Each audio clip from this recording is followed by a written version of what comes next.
First of all, it's really nice to see y'all last week at the Torch Center. It was a delight and a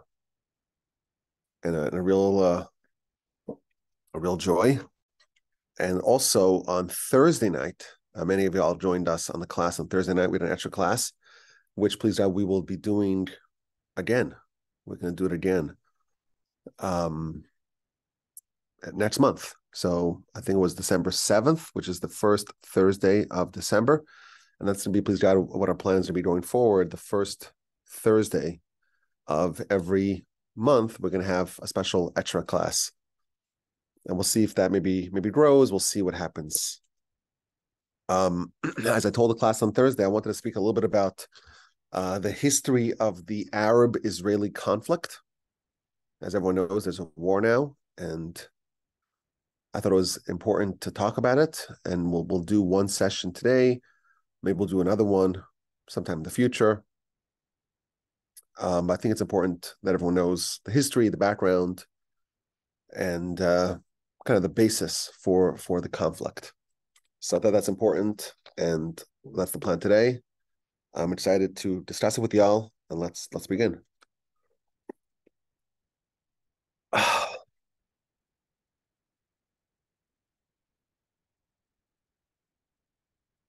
Our people were stricken with a terrible blow on October 7th, 2023. Palestinian Arab terrorists infiltrated Israel and perpetrated horrific massacres of Holocaust-like scale and brutality. More than 1,000 innocent civilians were killed. Thousands more were injured. Hundreds were taken hostage.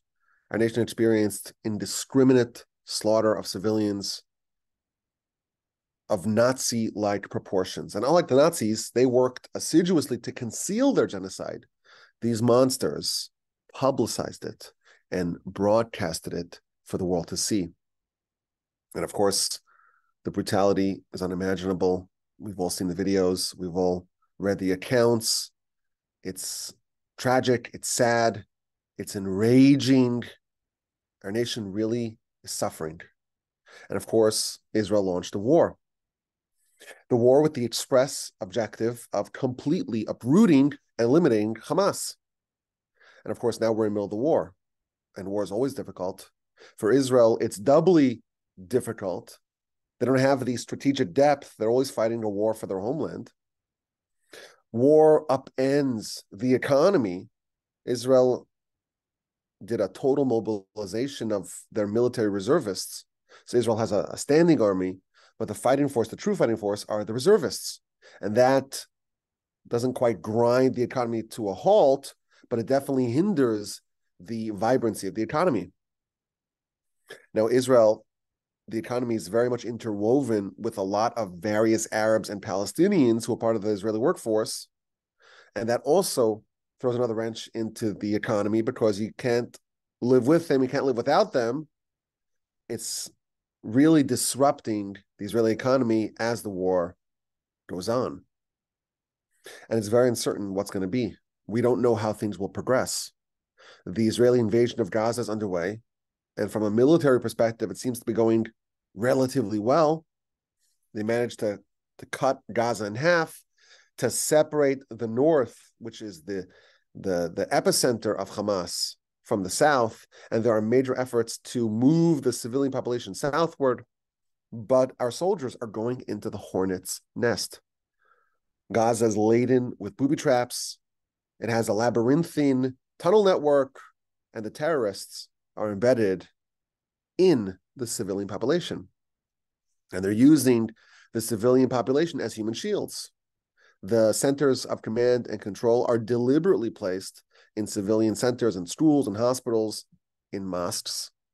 And that's only in Gaza. There are, of course, fears of escalation. What's going to be with Hezbollah in southern Lebanon? What about the Houthis in Yemen?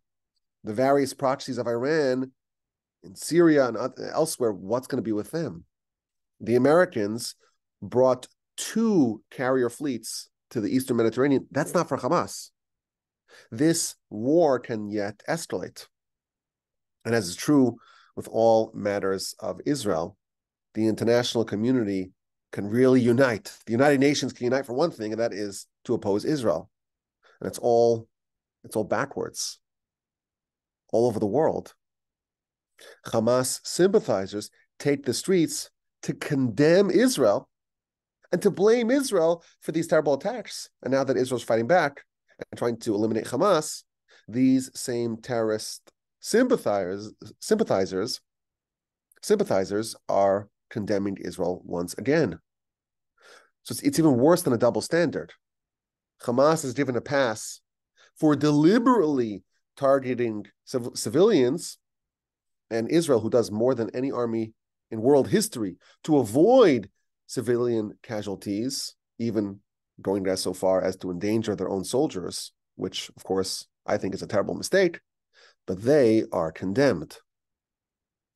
And as the war is progressing, the international pressure is mounting for a pause, for a humanitarian pause, for a ceasefire. And Israel, of course, is no stranger to this. In every war, once Israel gets momentum and it seems like they're about to actualize their objectives, suddenly the United Nations convenes, Security Council, international community, let's stop Israel. But the attack and the subsequent war, it caused a fundamental change in focus of both Israel and of the world when it comes to the Middle East. Over the past few years, Israel sought to bypass the Palestinian, the local Arab issue, and instead work around them, try to forge relations with various other Arab and Muslim countries. So a couple of years ago, we had the Abraham Accords. Israel normalized relations with a variety of Islamic countries, Bahrain, Morocco, the UAE, Sudan. And before this terrible attack was perpetrated, they were flirting with various other, primarily Persian Gulf states, primarily Saudi Arabia, to broaden these accords. And the theory was, let's deal with the Arab world, and we'll deal with the Palestinians later. They looked outside of Israel, and they allowed a de facto terror state of Hamas in Gaza to endure and to grow. Hamas, which has in its charter, and never denies this, they desire the complete and utter destruction of Israel by any means possible. No one contests this. This is universally agreed upon, and they say it openly. And they were allowed to continue to exist, to endure, and to have a de facto country with millions of citizens in Gaza. And there was a fatal, misguided conception in Israel that Hamas would mellow. After all, now they're sovereigns. They have to deal with sanitation and with garbage collection and sewage and healthcare and water and police. Maybe they will forget about their stated goal of eliminating Israel by any means necessary. Israel tolerated Hamas. And even when they engaged with Hamas, as it did 4 times since Hamas took over Gaza and has had unilateral control of the entire Gaza Strip in 2007, there were 4 wars. But these were not wars of elimination. These were not wars where Israel sought out to eradicate and to completely dismantle Hamas. They exchange fire, proportional responses. They shoot rockets. They try to infiltrate. They try to kidnap. Well, we'll bomb them. We'll bomb selected Hamas targets. We'll destroy some infrastructure. We'll destroy some terror tunnels. We'll kill some senior Hamas leaders. You notice that Hamas doesn't have any junior leaders. They're all senior. But the menace was left in place. And ever since October 7th, all this has changed. It became clear to everyone that Hamas cannot be tolerated And we have to finish the job once and for all. And one of the results of this heinous terror attack is the return of the whole Palestinian question to center stage. The Israeli-Saudi negotiations are on pause, and the whole nation is mobilized for the war effort to try to defeat Hamas. And of course, there are a lot of questions. How did this happen? Israel's vaunted intelligence apparatus was played by a bunch of terrorists. It's an intelligence failure of epic proportions.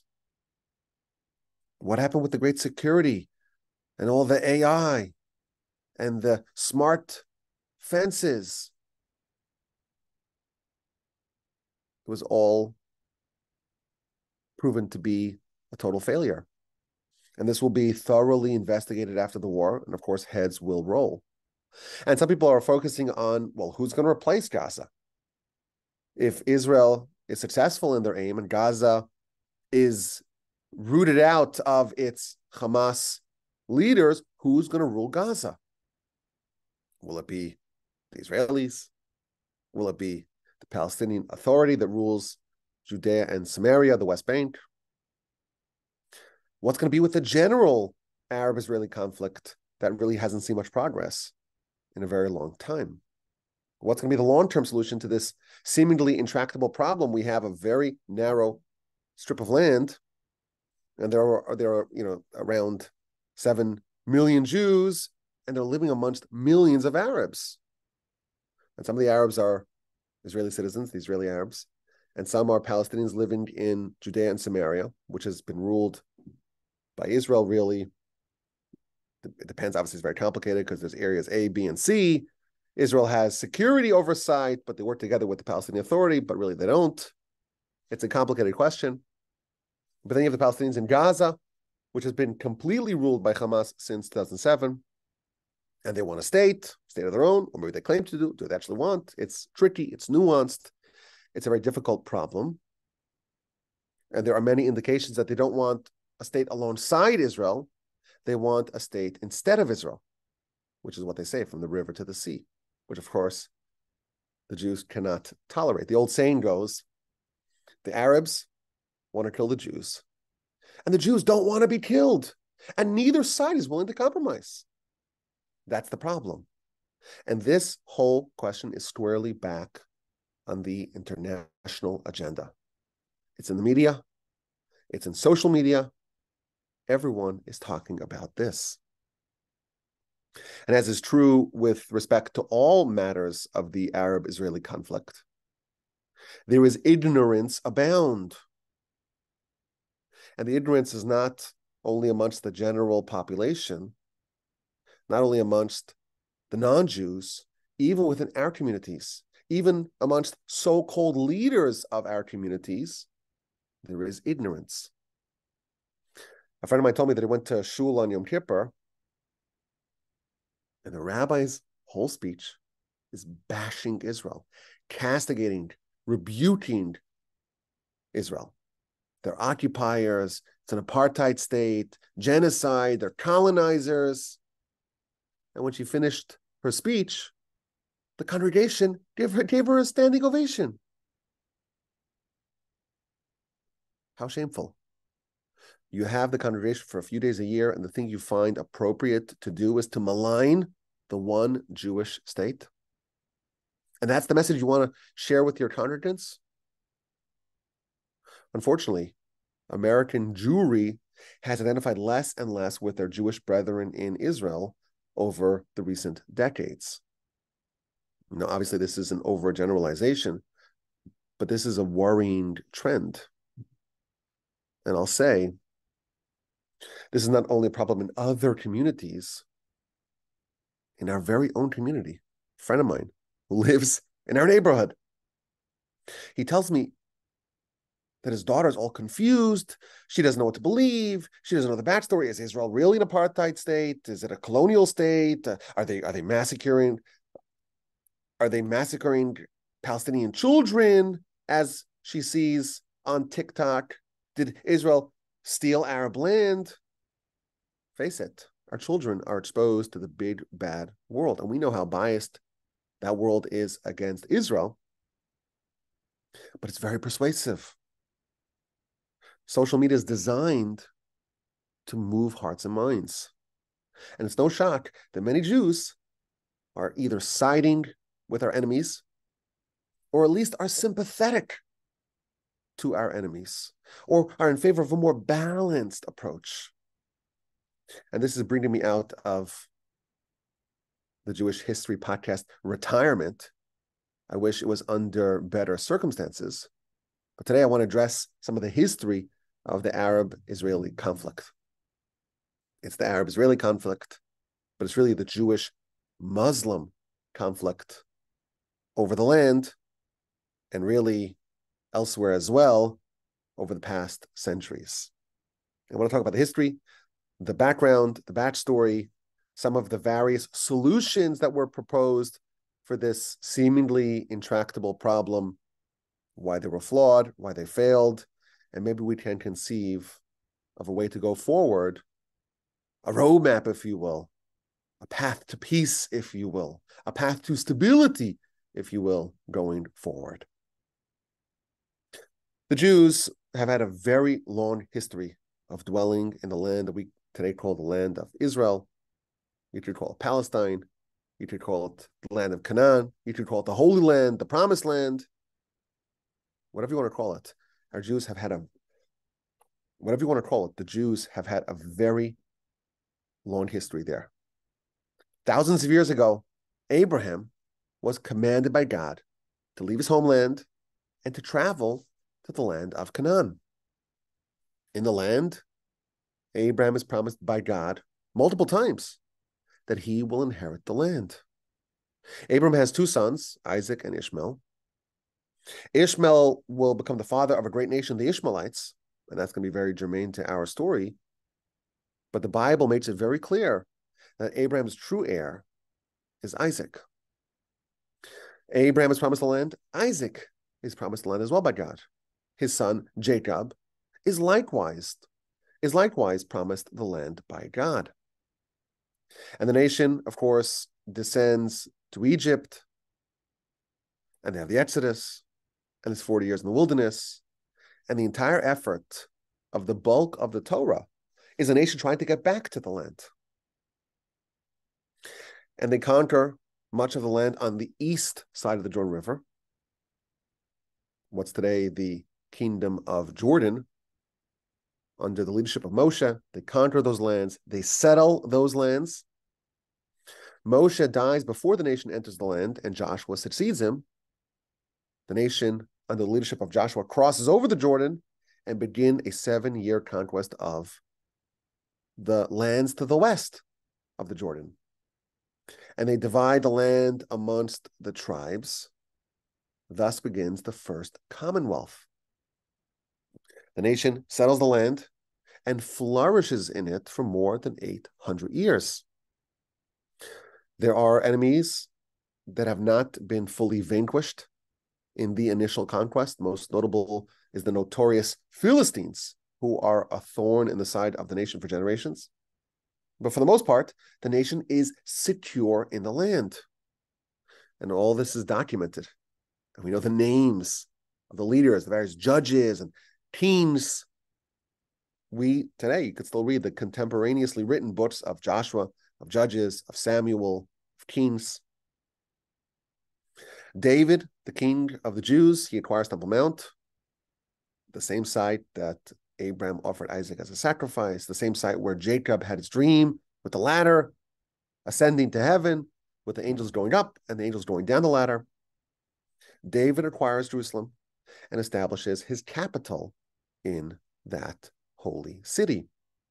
And again, this is circa 1,000 years BCE. This is a very, very long time ago. This is 3,000 years ago. Jerusalem was the capital of the Jews. Solomon, David's son and successor, builds the first temple on Temple Mount, and that temple endured for hundreds of years. Obviously, we're glossing over a lot of details, There was a schism. The people split into two nations, the nations of Judah and Israel. But the fact that Jewish civilization was established and flourished in the land of Canaan, the land of Israel, a very long time ago, that fact is incontrovertible. But they didn't remain in the land. There was exile, there was dispersion, there was destruction. The Assyrians came and destroyed the northern kingdom of Israel. The Babylonians came subsequently and destroyed the southern kingdom of Judah. The temple was destroyed, and much of the nation were exiled from the land. The majority of Jews left, were forced to leave, but a small faction remained in the land. Our tradition tells us that the Jews were kept in the land for a specific reason, because there were some industries that were native to the land that the Babylonians wanted to maintain and perpetuate, and they kept a group of Jews there. The majority of the Jews spend 70 years in Babylon, and then they come back. Not all, not even a majority, but a sizable amount return, and once again reestablish a flourishing civilization in the land. And they even have some degree of sovereignty, some degree of autonomy. And thus begins the second commonwealth. And they build the second temple. The nation is back in its homeland. Again, it doesn't last. They have run-ins with the Greeks. We know the Hanukkah story. And then the Romans arrive, and again, we're oversimplifying. But a repeat of what ended the first commonwealth happens to the second. The temple is destroyed. Much of the nation is exiled. And the Romans attempt to de-Judaize the land, to stick it to the Jews. They rename Judea after the long extinct Canaanite nation, the Philistines. Judea becomes Philistinia. Jerusalem becomes Aelia Capitolina. Shechem becomes Neapolis. Jews are barred from living in Jerusalem. Temple Mount is repurposed as a temple to the pagan god Jupiter. The nation's civilization in the land is severely depressed and compromised, but at all times, there were Jews and communities in the land. Ever since Joshua's conquest of the land, there has never been a time where Israel, the land that we today call Israel, or Palestine, if you will, was completely bereft of Jews. Even when the locus of Jewish life went elsewhere, there were always factions of Jews in the land. It's a bit of a myth of the secular Zionist ethos that Israel was completely denuded of Jews until the Zionist revolution. The truth is, there were always Jews in the land since the times of Joshua. But even the Jews who were in the diaspora, outside of the land, Israel, the Holy Land, Jerusalem, were never far from their hearts. Wherever they were, they would pray towards Jerusalem. And they would pray for the restoration of Jewish life in the land. And they would pray for Jerusalem to be rebuilt. And they would pray for the Davidic monarchy to be restored. Throughout Jewish history, Jewish communities would pine, would yearn, would hope, would strive to return to Zion. The Jewish connection to the land is very ancient. And the bond that our people have with this land is unbreakable. The Jewish heart is never far from the land of their forefathers. The Muslims rise to the world stage in the 7th century, and they quickly become a major force in the world. They conquer enormous lands, and they convert enormous masses of people to their religion. The descendants of Ishmael, Abraham's other son, who had long been nomadic pagans, unite into a great monotheistic religion with the express mission to spread that religion by whatever means necessary. Early Islam believed that there is a justification to use the sword to convert others to Islam. It's not clear if Islam today has repudiated said policy. I'm not an expert in Islamic law. But the Jews suffered severely at the hands of the early Muslims.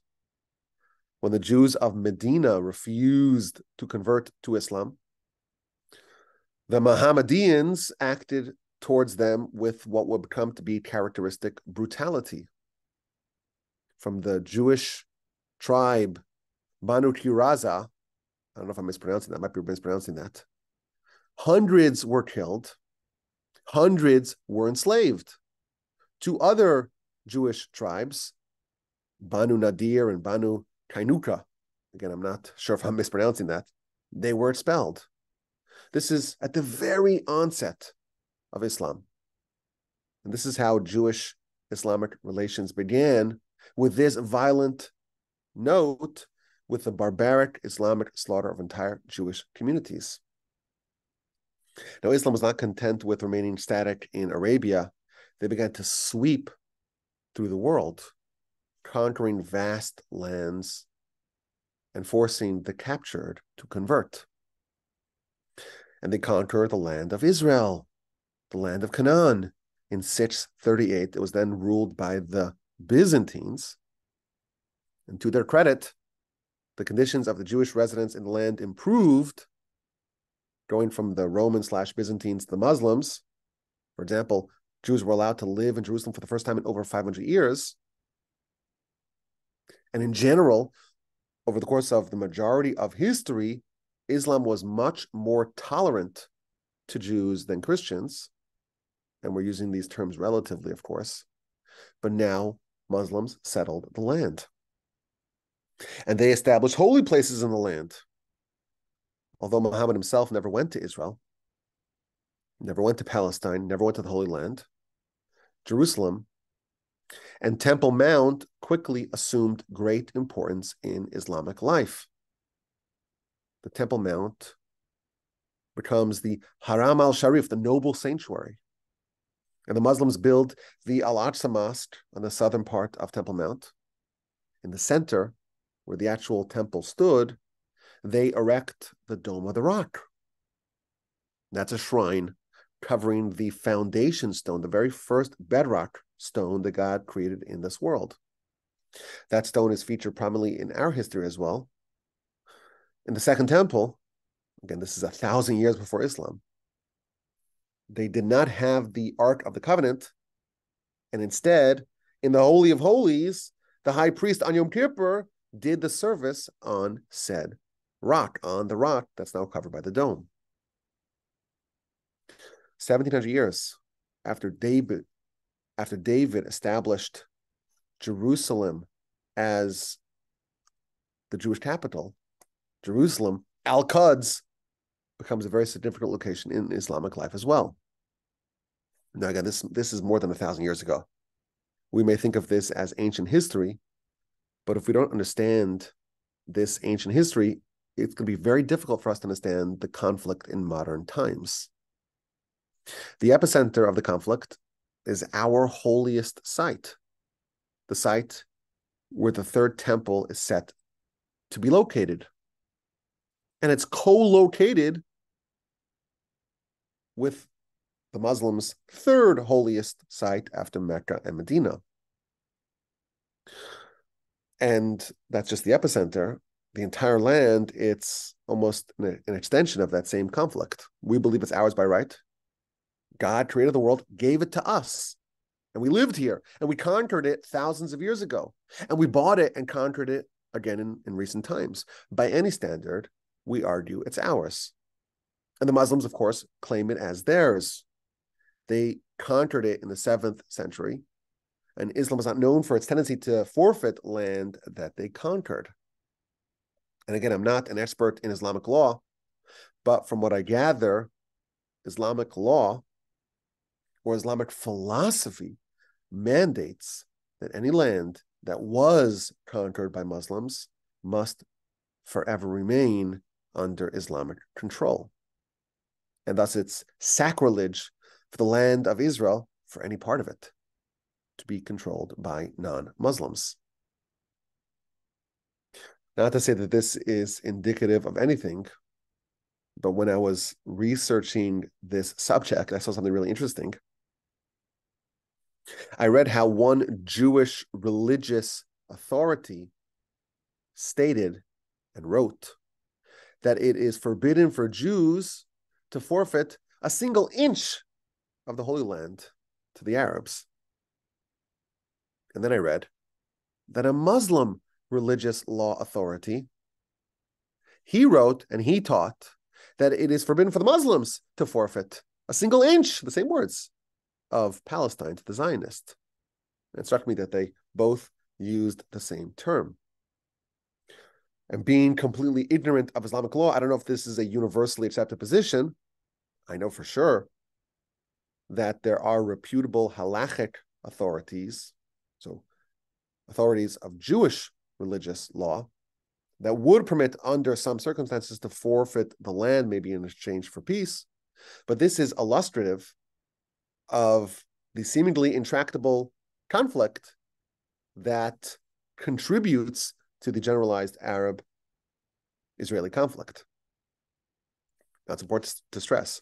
Over the course of the centuries after the rise of the Muslims, the main opponent of the Muslims was not the Jews, it was the Christians.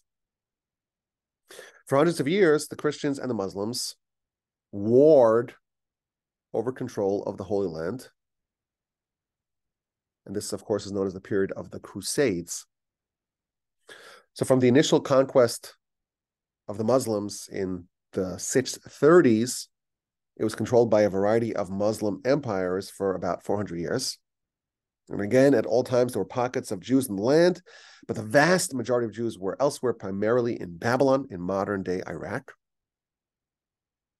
In the end of the 11th century, the Pope urged the Christians to launch a crusade to liberate the city of Jerusalem from the Muslim infidels.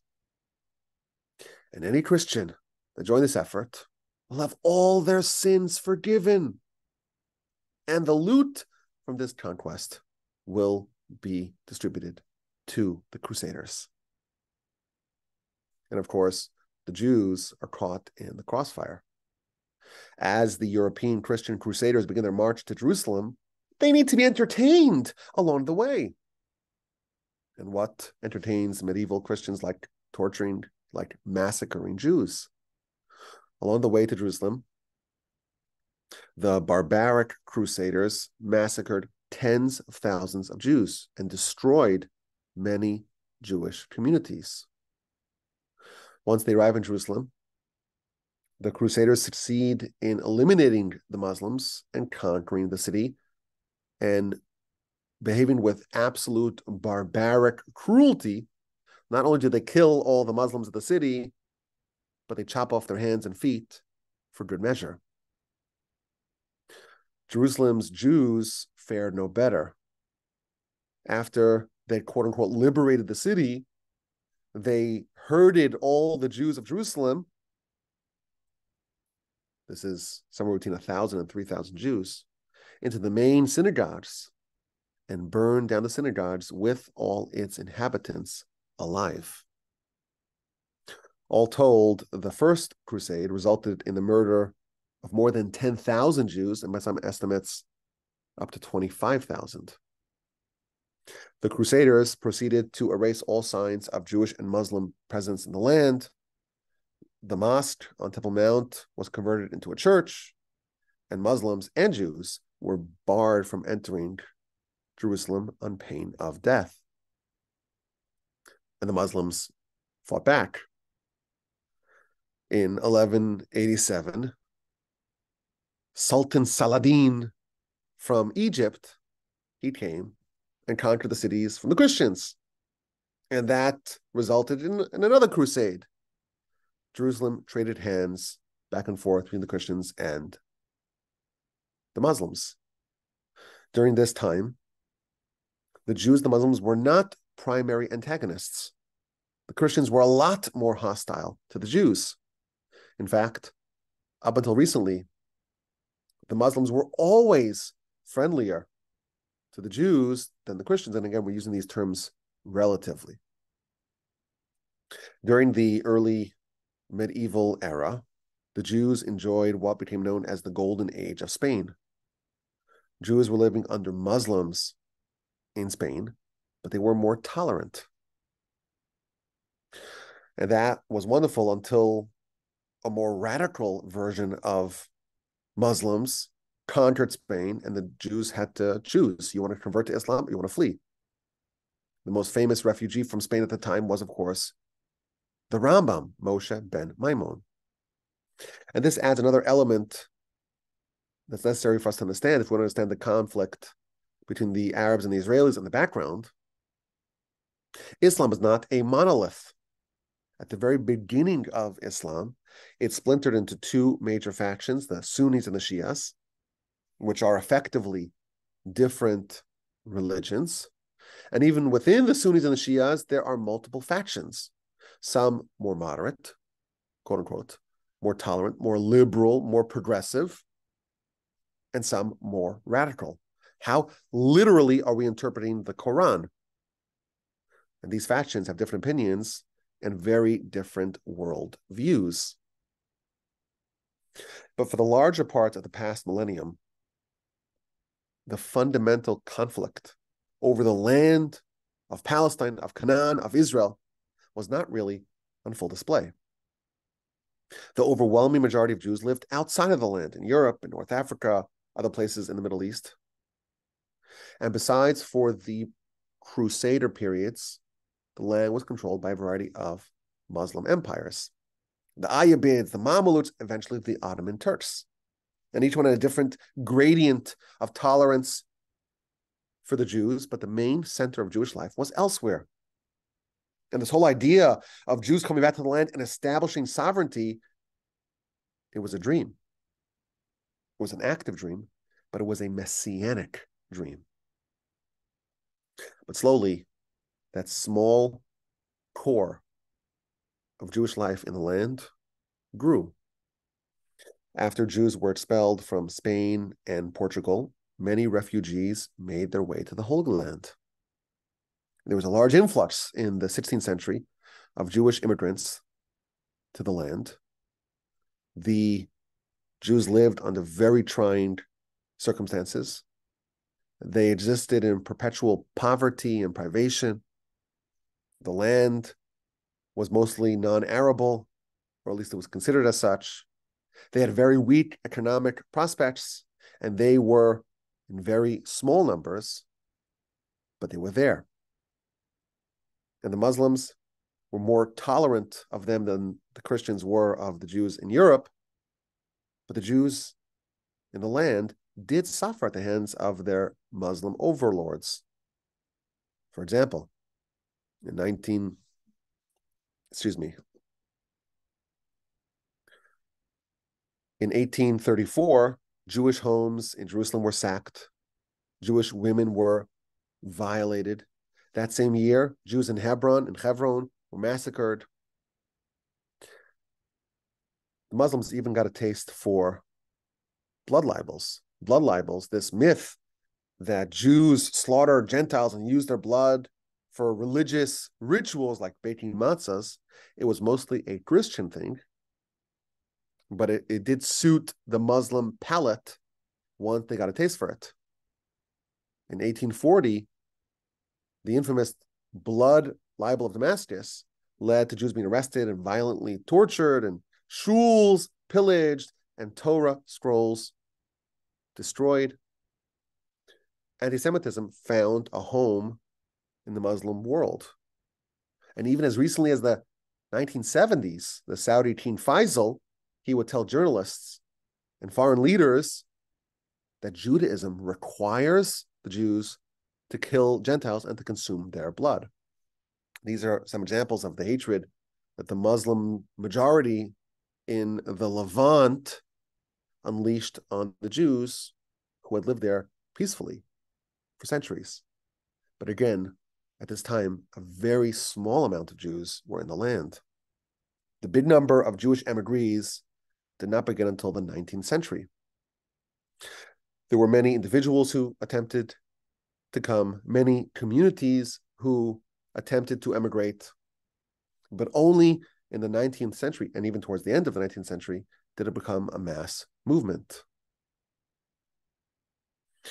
There were various communities that began to emigrate in the 19th century, and they came in waves. The first wave of emigration was known as the first Aliyah, and that significantly boosted the number of Jews in the land. And it's important to note, this is before the advent and the popularization of secular Zionism. The Jews who came in the first wave were almost exclusively religious Jews who were drawn to the land for spiritual reasons. In Europe, secular Jewry or secular-leaning Jewry was in the middle of a prolonged cycle of assimilation. The emancipation of European Jewry that began in France and spread the rest of Europe was in full swing. Jews were allowed to leave the ghettos and join the universities and become full citizens and were welcomed into the greater society. But that changed. A series of pogroms were unleashed all over Russia in the 1880s. Every single large Jewish community in Russia, every single one, was attacked, and many of the smaller ones as well. Drunken Russian mobs swept through the Jewish communities, looting, burning and destroying property, raping, beating, and of course, killing Jews as well.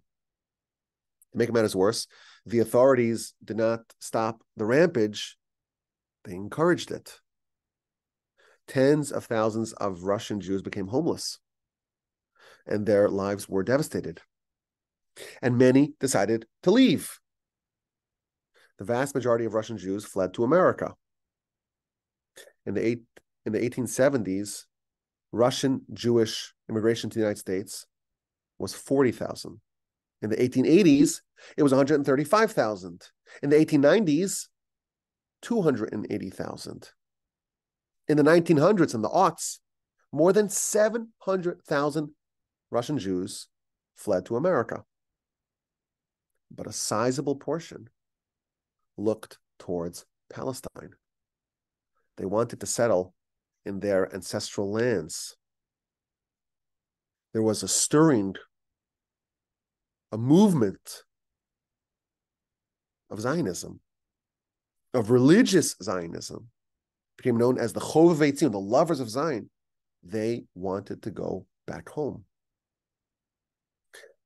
As is common when there's any horrific outbreak of Jew hatred, the Russian anti-Semitism that reared its ugly head in Russia in the 1880s, it brought about a spiritual renaissance and a spiritual reckoning for Russian Jews. Many of European Jewry in general, had drunk the Kool-Aid. We could be Russians. We could join the general community. We could be accepted. All of our problematic Jewish tendencies and customs and ways, we could drop them.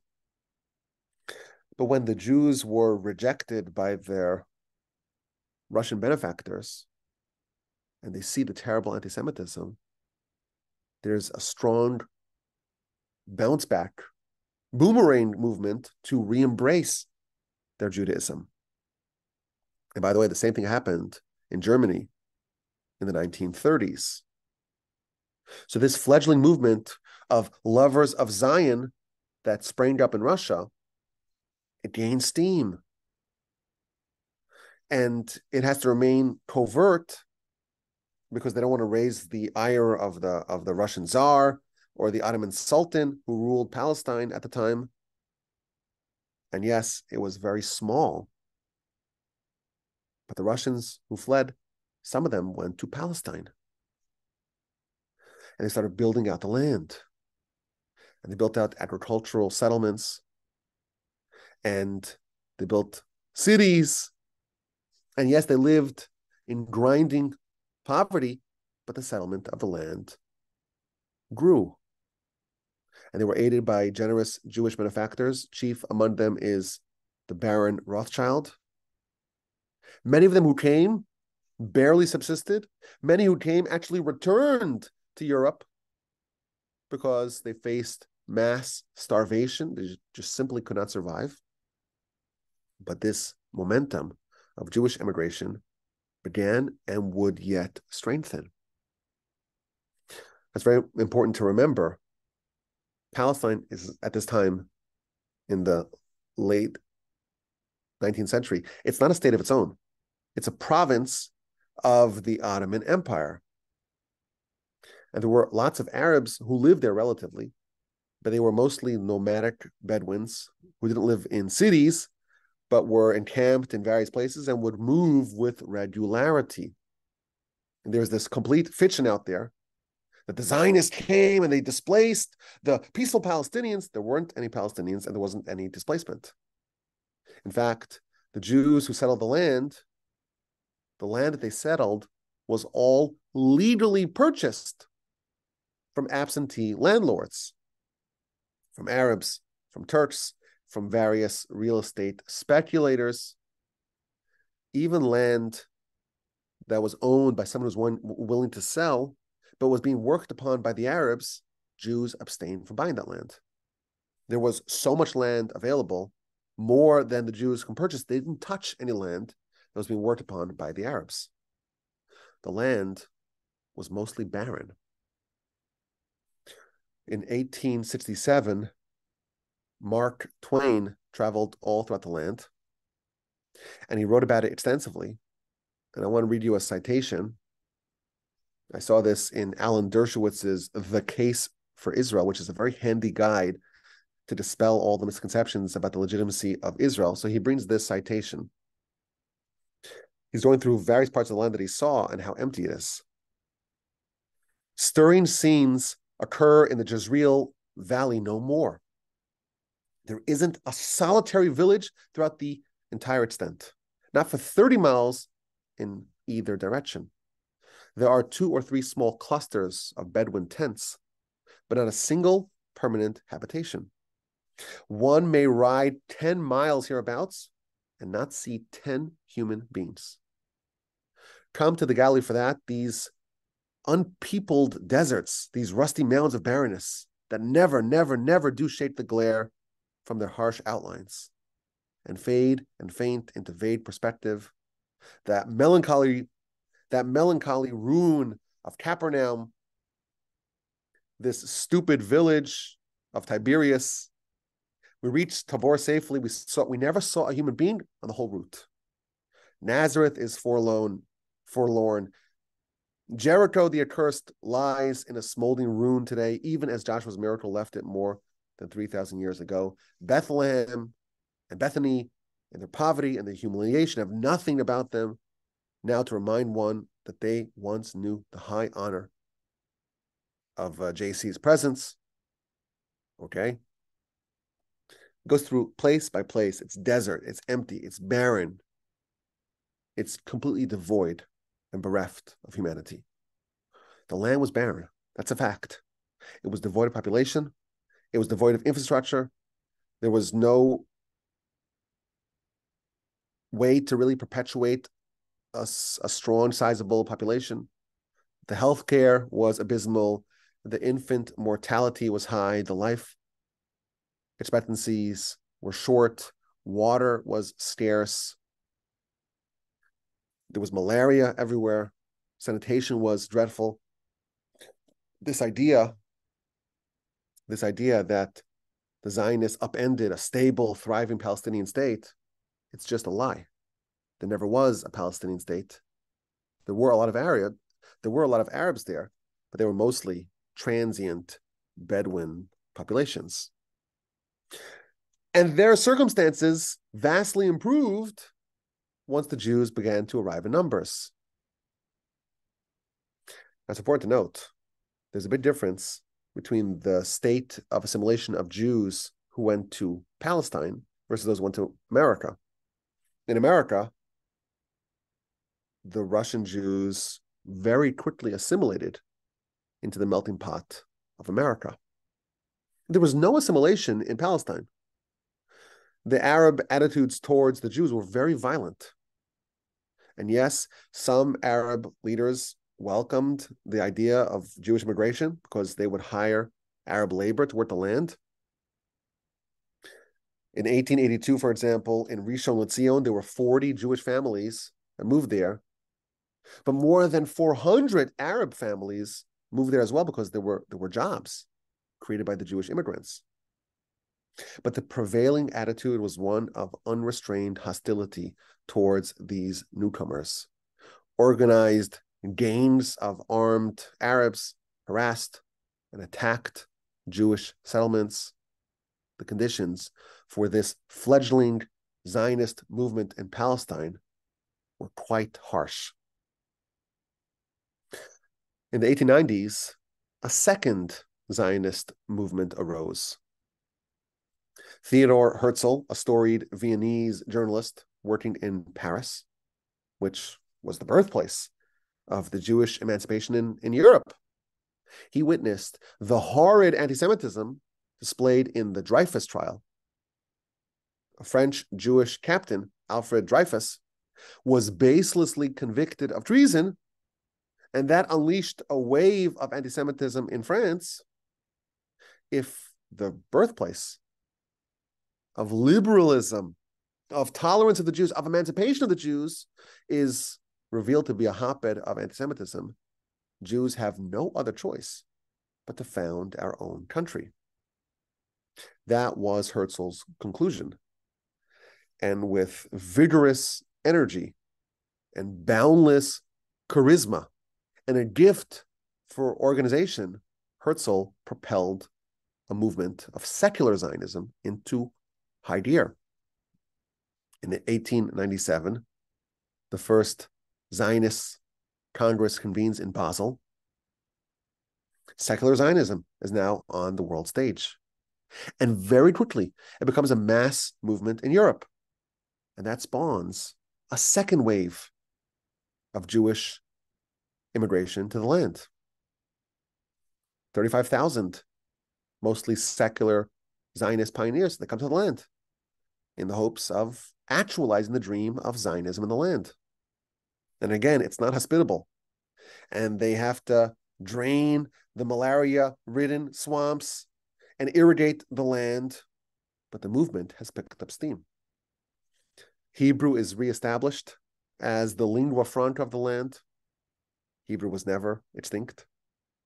There are many, many thousands of scholarly books written in Hebrew in each century. But Hebrew was really the language of Torah. The people conversed amongst themselves in Yiddish, Ladino, the local language. In the early 20th century, conversational Hebrew began its comeback. So we have a second wave of immigration, a third, a fourth, a fifth. Things get even worse in Russia.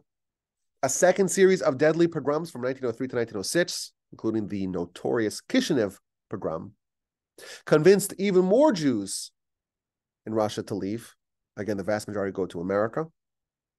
But a growing number join the Zionist cause and head to Palestine.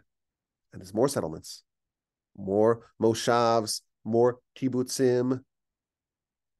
And with the burgeoning of the Jewish settlement of the land, the tension between the Jews and the Arabs, the Zionists and the Muslims rose. By 1890, there were a significant portion of Jews in Jerusalem that they comprised the majority. Ever since 1890, Jews have been the majority of population of Jerusalem. But there were still 10 Arabs for every Jew in the land. There may be 25, 35,000 Jews all told. By the beginning of World War I in 1914, the Jewish population had grown to about 90,000. And now there are 6 Arabs for every 1 Jew. And World War I in Europe and the Russian Revolution of 1917 convinced even more Jews that Europe is not going to be a hospitable home for the Jews, and many chose to be pioneers in the Holy Land. So Zionism is picking up steam. The fervor of a Jewish state is rising. The long-standing Muslim foothold in the land is slipping. And the Arabs are not too happy about this. And they're constantly attacking Jewish persons, communities, properties. And the Jews of the various communities, they band together. And they found small defensive militias to defend the fledgling settlement, people, the property, and the tensions are only to rise from there. World War I marked the end of the Ottoman Empire. The Ottoman Turks were the ruling party over not only the land of Israel, Palestine, a name, by the way, resurrected from the Roman Philistinia, which itself was borrowed from the long extinct ancient Philistines. Besides for Palestine, the Ottomans ruled modern-day Egypt and Iraq and Syria and Lebanon and the Arabian Desert, Saudi Arabia. But the empire was in decline. And World War I was the final death knell of this sprawling empire. In World War I, the Ottomans sided with the Central Powers, with Germany and Austria-Hungary, against the Allies, Britain, France, Russia, and the United States. And Britain captured Palestine. General Allenby conquered Jerusalem. And for the first time in 400 years, the Holy Land was wrenched from the Ottomans and from the Muslims. And the breakdown and the dissolution of the Ottoman Empire was anything but elegant. The League of Nations, which is the precursor to the United Nations, haphazardly carved up the territory without much regard for tribal and ethnic differences. So the Middle East is effectively divided into French and British zones. The French were given a mandate for Syria, for Lebanon. The British were given a mandate for Mesopotamia, which became Iraq, and for Palestine. And that became divided later on into what's called Mandatory Palestine and the Transjordan part of Palestine, which became the Hashemite Kingdom of Jordan. And out of the Arabian Peninsula came, of course, Saudi Arabia, Yemen, and the various Gulf states. Who's going to ultimately control the land of Israel, Palestine?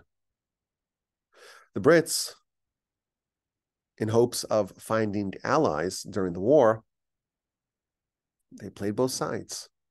They promised the state to the Jews and to the Arabs. In the Balfour Declaration of 1917, the British government promised a Jewish national home. In the Hussein McMahon correspondence of 1915 and 16, they promised that the Hashemite family would rule over most of the land if they would agree to revolt against the Ottoman Empire. There was also a third effort to establish a united Arab state covering the majority of the Middle East. That, of course, was spawned by the British intelligence officer, T.E. Lawrence of Arabia. The Brits were primarily interested in Middle Eastern oil. As far as anyone knew, Palestine had none of it, but the Jews were very much interested in a state in Palestine. And of course, the Arabs, both local and elsewhere, were not too keen upon that. They wanted it for themselves. Yes, the Brits played both sides, but it cannot be underemphasized that they did formally accede to the formation of a Jewish home in Palestine.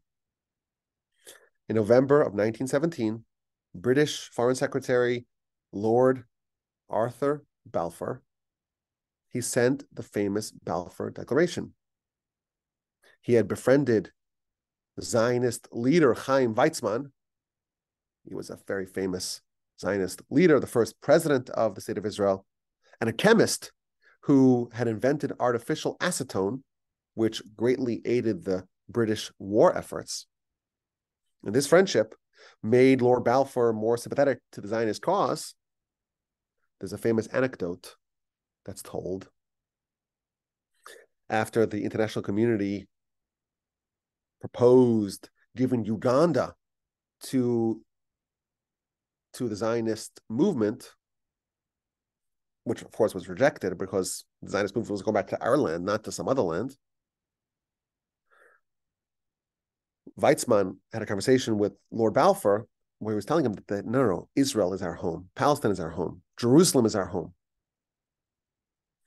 And Weizmann told Lord Balfour, would you give up London for Paris?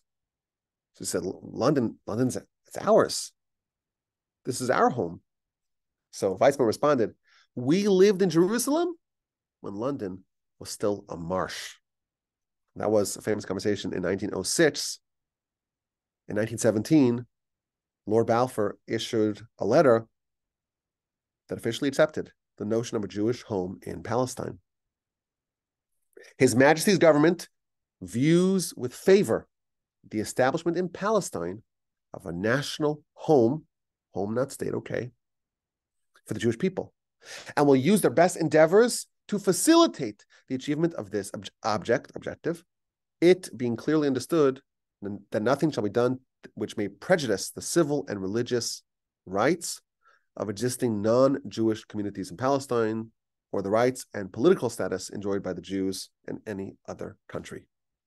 This letter, short as it is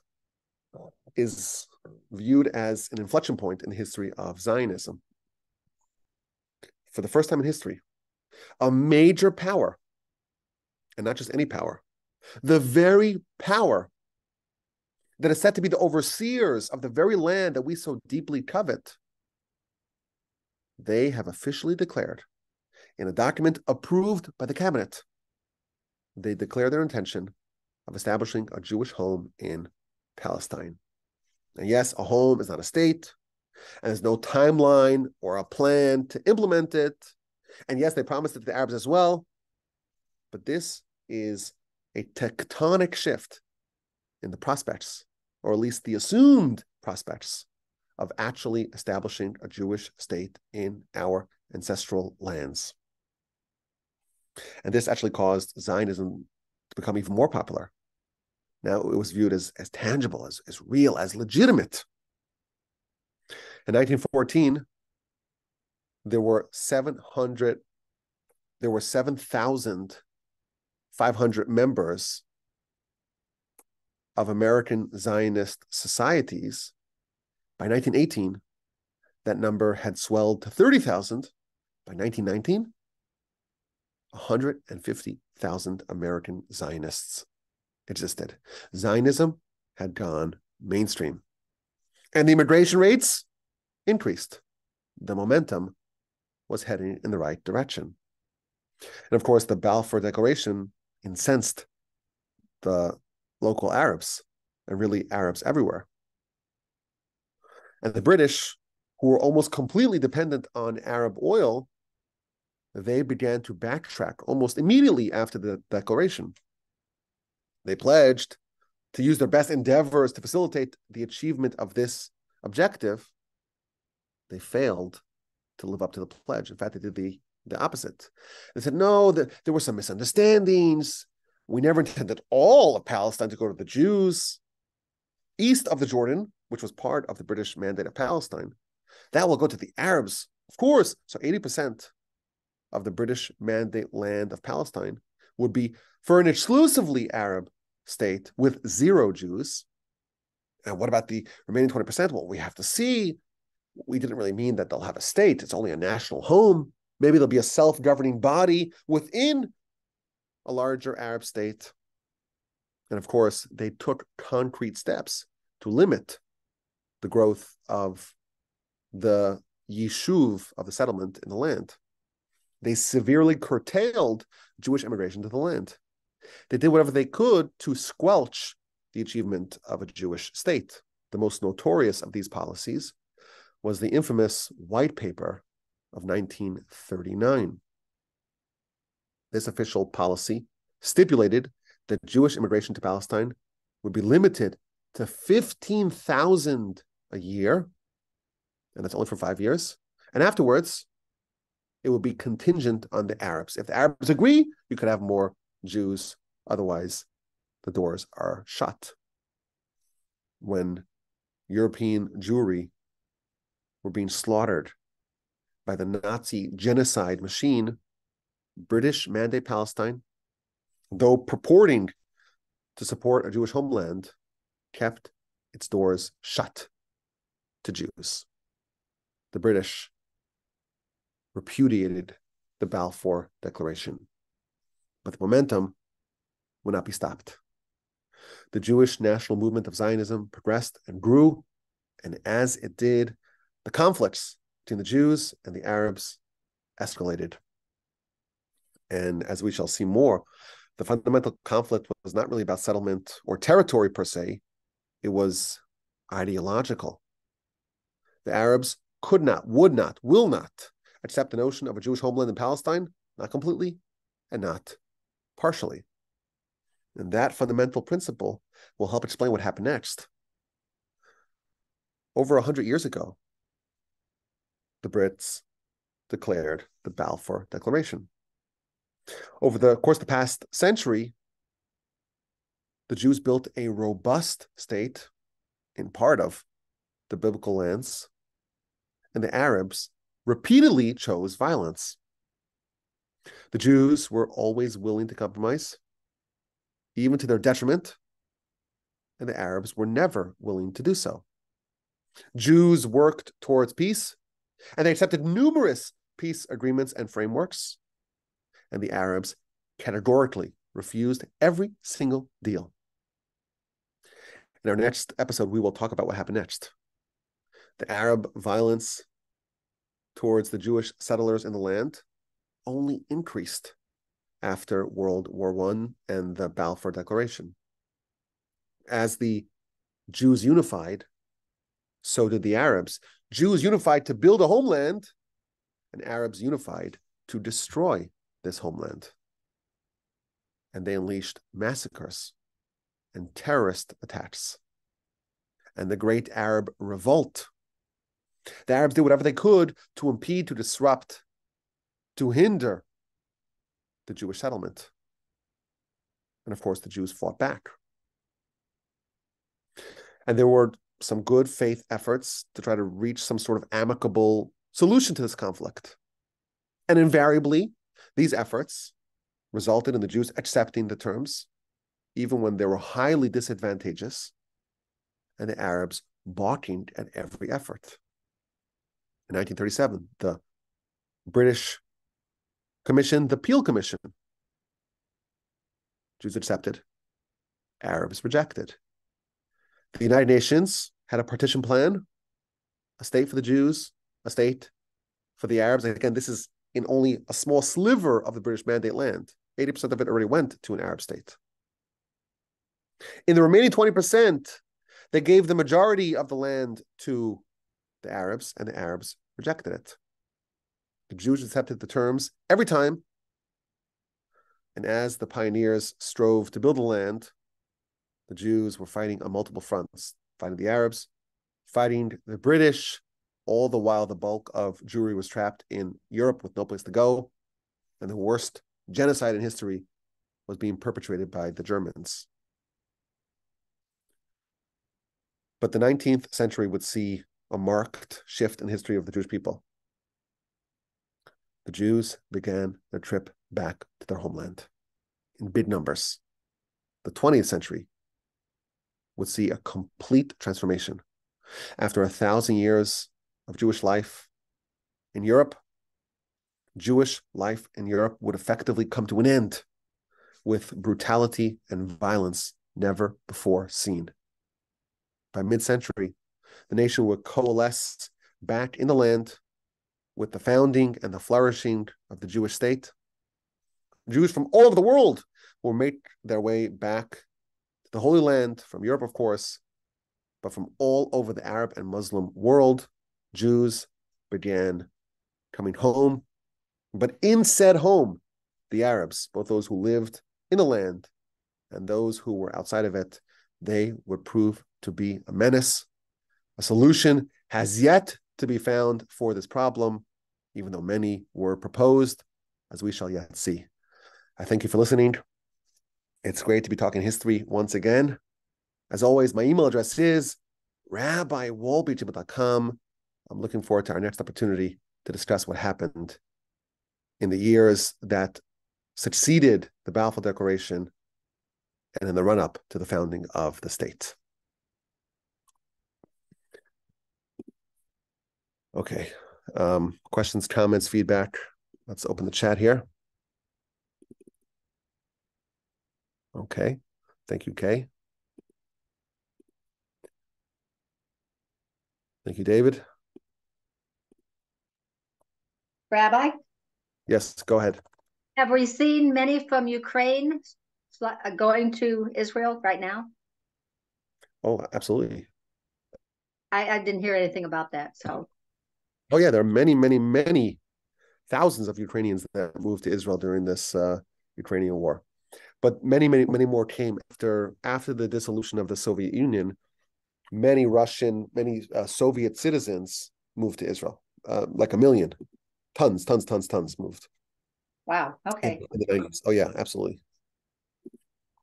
Hey, Rabbi, I was driving home from West Texas on Friday, and as I was driving, I was listening to a podcast from a rabbi. I guess his organization is called Mekon Shiloh. Okay. And he did an interview with Jonathan Pollard, which was phenomenal. And, interesting. And his view of what Israel needs to do right now is like phenomenal. I mean, what does he say? He says to wipe out Israel's enemies completely. And he, in no uncertain terms, he laid it out, and it was a phenomenal interview. I mean, he ought to be the PM of Israel. If anybody watches it, your mind's going to be blown away. It was such a great interview. But anyway, what was it called? The channel that I subscribe to on YouTube is called Mekon Shiloh, Machon, and then Chashilo. But the interview is brilliant, and I see. I pulled it up here. Interesting. One of the interesting things about him is, Jonathan Pollard was in prison for 30 years. Oh, yeah. So I'm thinking like, Yeah, well, I hope to do another class on this subject if y'all are interested. Because I also want to talk about the next installment of the Resurrection series, which I'm preparing. So we have a lot of interesting subjects to cover. But it's important for people to know the history. Yeah. Very important for people to know the history. If you don't know the history, you're just going to get swept up with all the nonsense and all the lies.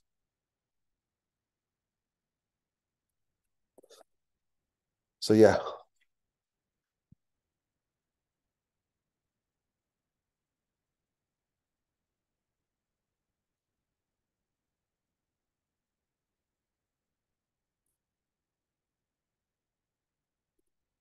Okay, who wants to chime in here?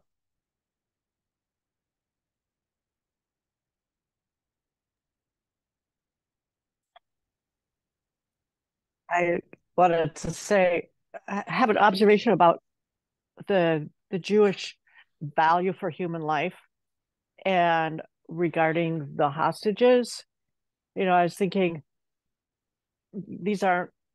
a lot of them probably aren't very religious people or Torah scholars or so on, people at this rave party, people that maybe a different society or culture would say, oh, they're kind of like the dregs of society. Just let them go. But I find it truly remarkable that every human being, every Jew, every person that was taken hostage is of so much value that the entire war is dependent on getting those released. Yes. Absolutely. Yes. That to me really speaks unbelievable volumes about what Jewish society is about and what it lives for and what it exists for. True. It's true. The value of human life. We care about that, and we're not willing to tolerate that. You know, Israel went to war over a few hostages in Lebanon in 2006.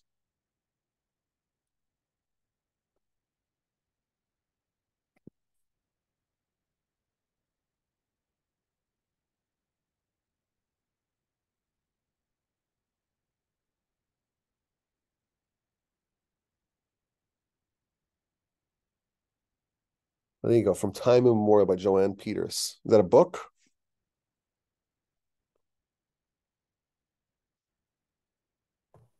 Yeah, it's a long but very well sourced. Everything is sourced, and it goes into much of what you talked about, and probably what you're planning to talk about as well.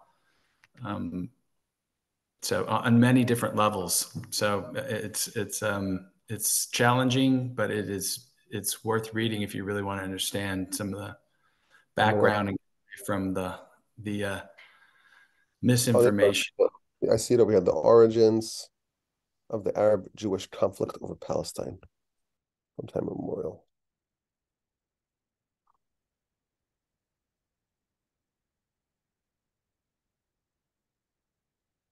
What is the name of the book by Alan Dershowitz that you mentioned? Do you know? The Case for Israel. Okay. Right over here. Very, very good, because it just goes through, he's a great lawyer, as you know. It goes through every claim that the anti-Semites have about Israel. One after another, and presents the claims and presents the rebuttals and presents the proofs, like in a very clear, cogent manner.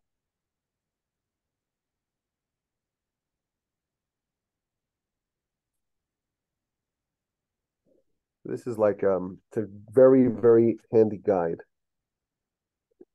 It's very good. It's what can I say?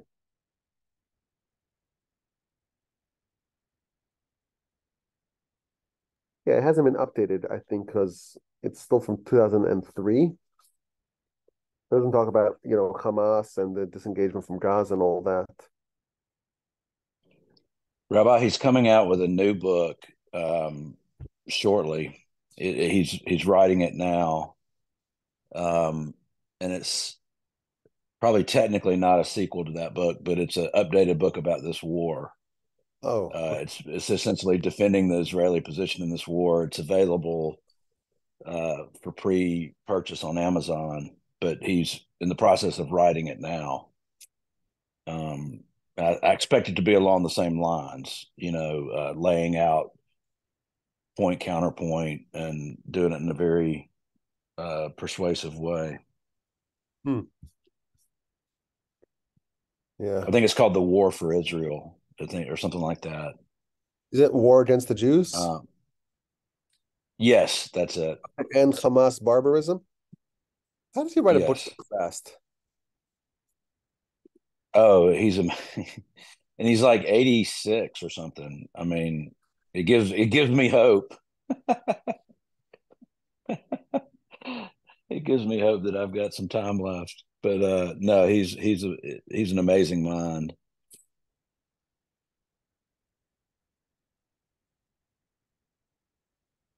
While I'm talking, I was just, from day one of my biggest focuses has been on, what should the state of Israel do, to preserve itself and to make its country secure. And I have to agree with what Mr. Pollard said, that you can't have genocidal terrorists living on your border. I don't know how there can be we can't go back to the status quo. No. But at the same time, I know that clearing out, Hamas and Hezbollah and, Houthis and everybody else, it'll probably lead to a hot war with Iran. But it just, the world won't sit by and let us do that. They'll say it's ethnic cleansing or whatever, but the fact of the matter is, I don't want to paint too broad a brush and condemn all Muslims, but a substantial number of Muslims almost live to kill Jews. Yes. And they're all, and it's, you can't have that. We can't allow that to happen. And totally intolerable. It's not tolerable. And so it's like, I just hope I pray, like literally I pray every day that our leaders will have the strength to stand up to the international pressure and do what needs to be done. And I think if to do what needs to be done will require us to lose this, world opinion, support and whatnot, and that's not good and it's not ideal. But I don't know. I mean, trying to appease and take middle ground approaches has not helped us up to this point. So be it. Yeah, it's really, I mean, it's troubling, but I think we have to go it alone, and worry about making peace with everybody after we clear out the neighborhood. Yeah. To their credit, the Abraham Accord partners have not repudiated their recognition and relations normalization with Israel. So maybe there is something there that's still a firm basis, but I think you are correct. And from what I can tell, the Israeli leadership understands that they're willing to make a lot of sacrifices and make a lot of enemies to accomplish the objective of the war. So hopefully could do it fast. If you look at the penetration to Gaza, it seems like they're really working very, very fast. So hopefully they're successful. What can I say?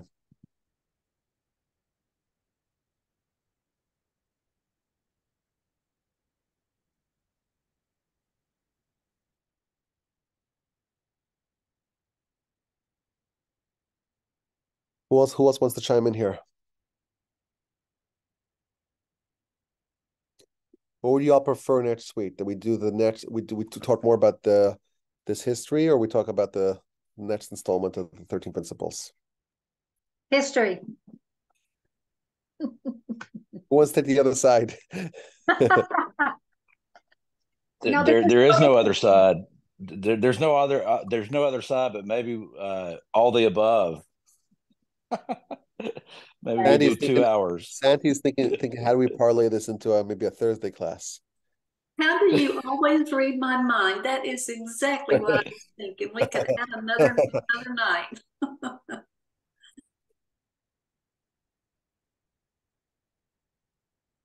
This was so interesting that I want to hear the rest of it, Okay, well, I hope to do it to do the rest of it. The rest of it, I think it's a few more installments to talk about what actually happened. What happened in the 20s, the 30s, the 40s? What happened?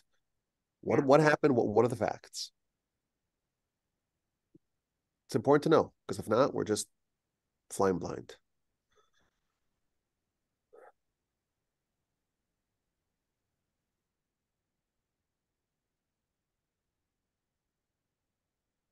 Rabbi,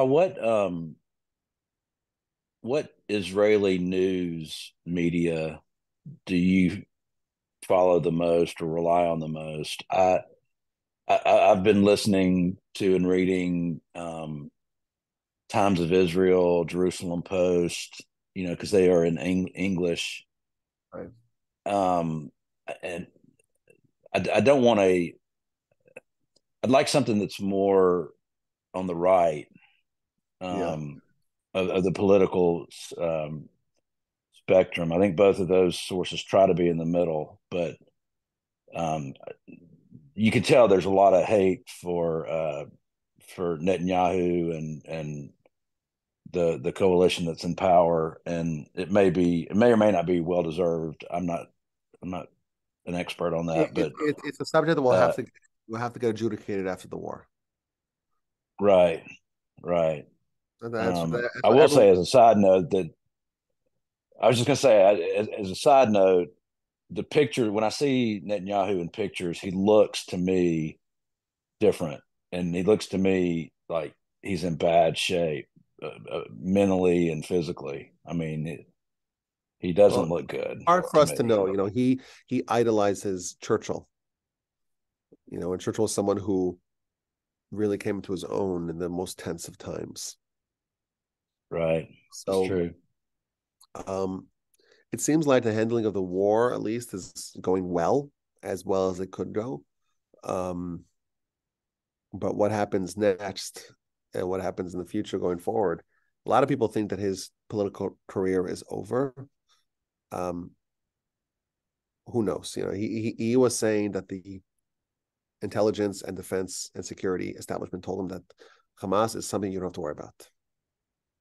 So again, this will all have to be adjudicated after the war, all of it. Yeah, I mean,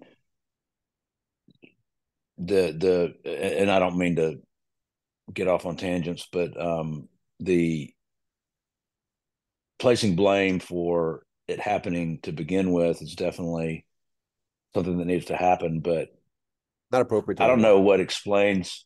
Yeah, I don't know what explains the slow response, or what seems to be, you know, because I don't know. It's all been written, but what do you mean the 8 hours, the 8-10 hours that it took for military? Yeah, terrible. I don't understand that. You know, that it's one thing to be startled in an attack, but to be so slow in response once the attack happened, that's concerning. Yeah.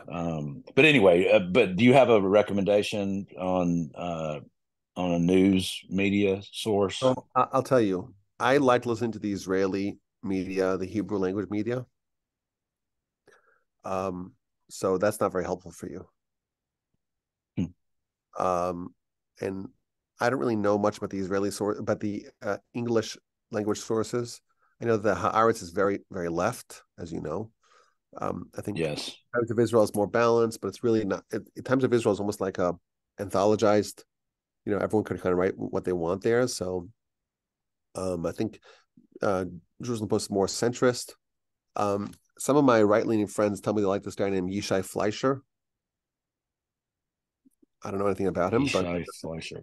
I know that he's a very right-leaning person who does a lot of work does a lot of journalistic work or political work in English. But again, my news sources, I try to do Hebrew. I like the Hebrew. Plus, it's, you know, it's more raw, it's more real. It's the actual Israelis, you know, speaking to Israelis. That's yeah. Rabbi, what do you think of I-24 on TV? I don't know anything about that. What is I-24? It's channel 49 on mine, but it's a Israeli sponsored, gives all the information on what's going on over there. But that's all I know. I don't know anything about this. Oh, okay. Well, I can't help you then. I just Googled it. I see I think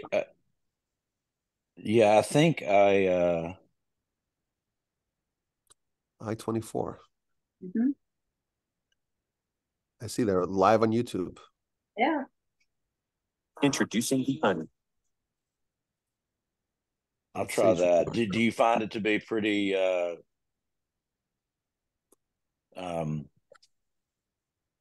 I don't know what the right word is, because I don't want it to be propaganda for the right, but just more.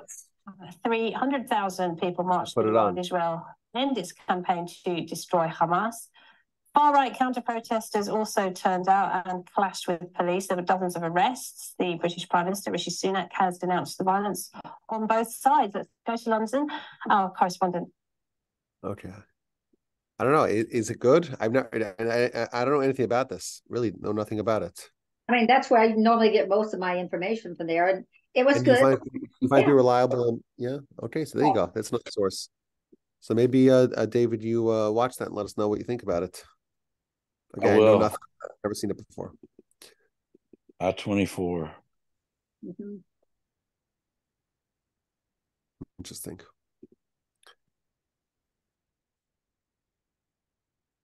Thank you. Well, thank you for your talk. That was very helpful. Thank you all. Informative. And we'll see y'all on Sunday, next Sunday. We'll do either the next installment of our history exploration of the background of the Israeli-Arab conflict, or we'll do the 13 Principles of Faith, or something else. But I hope to get together here in a week from today, please God, with all of y'all. And I enjoy this. So I'm happy to hear that people like it. Thank you, Mary Lou, for saying that you want to hear more of this. Because I want to make sure everyone's happy, I don't want people to say, oh, I'd rather hear other stuff, So you like it, that makes me happy. Yes. Anyone else wants to chime in before we sign off here? Thank you, Rabbi. Appreciate you. I appreciate that. Thank you so much. Yes, absolutely. Take care. Have a great week. And I'll see y'all, please God, next Sunday. Okay. Amen. Thank you, Rabbi.